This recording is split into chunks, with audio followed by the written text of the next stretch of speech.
नमस्कार। आज का ज़माना सोशल मीडिया का ज़माना है। कुछ भी चीज़ है, हर एक चीज़ें सोशल मीडिया पे उपलब्ध होती हैं, अच्छी जानकारियाँ भी और बुरी जानकारियाँ भी। पर फिलहाल बात अभी सोशल मीडिया की हो रही है। हरियाणा विधानसभा का सेशन चल रहा था, आज खत्म हुआ है और इस सेशन के दूसरे दिन या पहले दिन पुंडरी से भाजपा विधायक सतपाल जामा ने एक बयान दिया पत्रकारों को लेकर के, जो कि सोशल मीडिया पर जबरदस्त तरीके से वायरल हो रहा है। पहले आपको सुनाएंगे उन्होंने हरियाणा विधानसभा के अंदर भाजपा के विधायक पुंडरी से भाजपा विधायक सतपाल जामा ने पत्रकारों को लेकर कहा क्या है, फिर उसके बाद में बताएंगे कि आखिरकार इनके कहने का मतलब क्या था। ये वीडियो सोशल मीडिया पर बुरी तरीके से वायरल है और लोग पत्रकारों को एक ब्लैकमेलर की तरीके से देखने लग गए हैं, जबकि सारे के सारे पत्रकार ब्लैकमेलर नहीं है। ये मैं आपको फिर स्पष्ट कर दूं।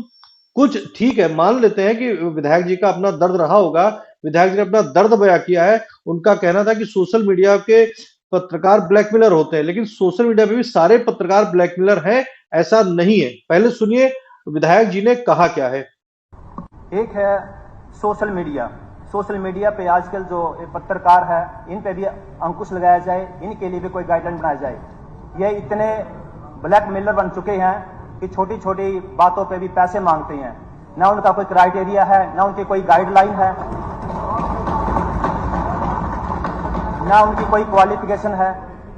वो मैं जब देखा कि इलेक्शन में कम से कम 200 पौने 200 पत्रकार पता नहीं कहां से निकल के आते हैं, पैसे की डिमांड करते हैं कि भाई हम आपका प्रचार करेंगे। अगर उनको मना कर दे पैसे कहां मेरे पास, बोले हम आपके लिए उल्टा लिख देंगे।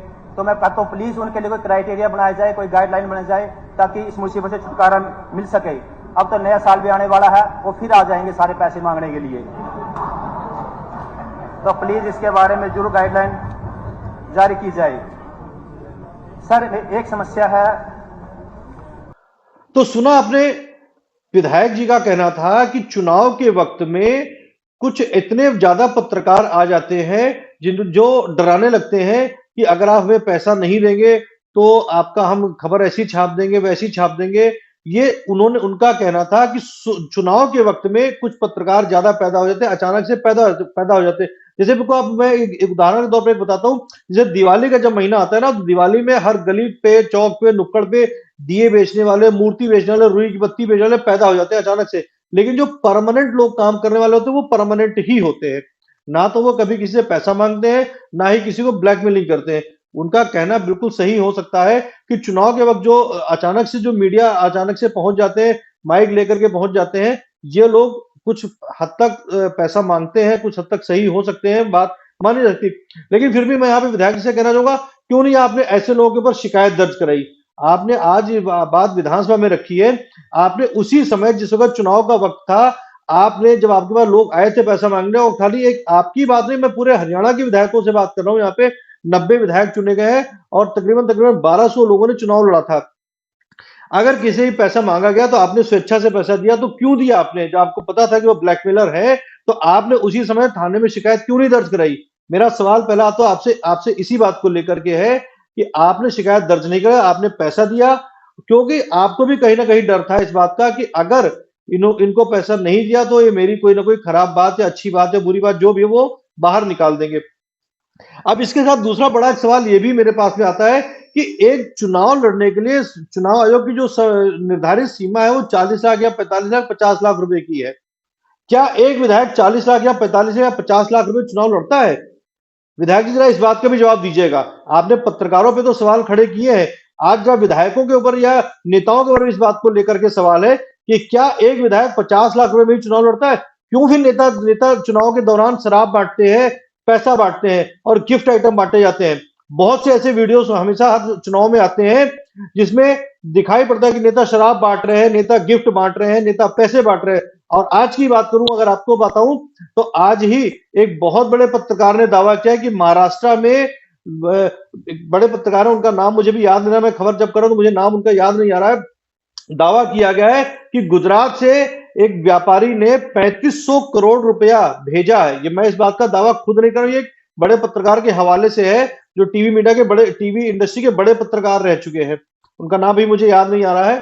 तो ये आज दावा किया गया कि गुजरात से 3500 करोड़ रुपए महाराष्ट्र के चुनाव के लिए भेजा गया। तो ये पैसा कहां से आया? ब्लैकमेलर तो वो भी है ना। पैसा चुनाव में बटना है, तो थोड़ा सा आप इस बात को ध्यान रखें। अगर आपने पत्रकारों में सवाल उठाया तो सवाल आपके ऊपर भी खड़े हो रहे हैं कि विधायकों ने जो चुनाव 50 लाख, जो 45 लाख 50 लाख रुपए का चुनाव था, खर्चा भले आपने चुनाव आयोग के खर्चों में कम दिखाया होगा, 25 लाख 30 लाख रुपए खर्चा दिखाया होगा, तो लेकिन चुनाव आयोग को भी देखना चाहिए क्या वाकई में 30 लाख रुपए खर्चा हुआ है। कई कई इसी विधानसभा के चुनाव की बात करूं, हरियाणा विधानसभा की बात करता हूं, कई विधायकों के जो ऑफिस थे वो 5 स्टार टाइप के ऑफिस बनाए हुए थे। अगर उनके 15 दिन के खर्चे को देखें तो खाली जो 5 स्टार का ऑफिस का दफ्तर का खर्चा था वही 40 से 50 लाख रुपए खर्चा था।